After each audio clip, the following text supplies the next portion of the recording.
انسان کو ہر چیز سے آزمایا جاتا ہے۔ کبھی کبھار بہت مختصر سا امتحان لے کر جزا یا سزا کا فیصلہ کر دیا جاتا ہے، اور کبھی کبھار اللہ رب العزت کو کوئی چہرہ اتنا پسند آ جاتا ہے کہ وہ اس چہرے کو بار بار دیکھنے کے لیے امتحان کو لمبا کر دیتا ہے۔ ایسا نہیں ہے کہ وہ تکلیف دیتا ہے، اور ایسا بھی نہیں ہے کہ وہ سنتا نہیں ہے۔ بس کچھ منزلوں کے راستے اس نے ایسے بنائے ہوتے ہیں کہ ہمیں ان تک پہنچنے کے لیے اللہ رب العزت کی راہ سے ہو کر گزرنا پڑتا ہے۔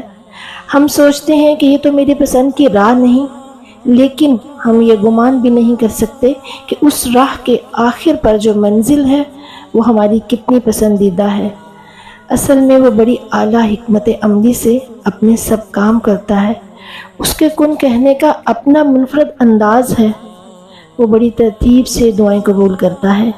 وہ چھوٹے چھوٹے راستوں سے بڑی بڑی منزلوں تک لے جاتا ہے۔ یوں ہی وہ چھوٹے چھوٹے ذریعوں سے ہمیں معجزوں تک لے آتا ہے۔ تو بس صبر کریں اور انتظار کریں۔ ملنے کا وقت مختلف ہو سکتا ہے، پر ملنے والی چیز کا نہیں۔ بڑا ہنرمند ہے میرا رب، نوازنے سے لے کر مطمئن کرنے تک ہر شے پر قادر ہے، اور یقین رکھیں جو کہانی اب تک ادھوری ہے اسے مکمل کرنے والا ہمارا رب ہے۔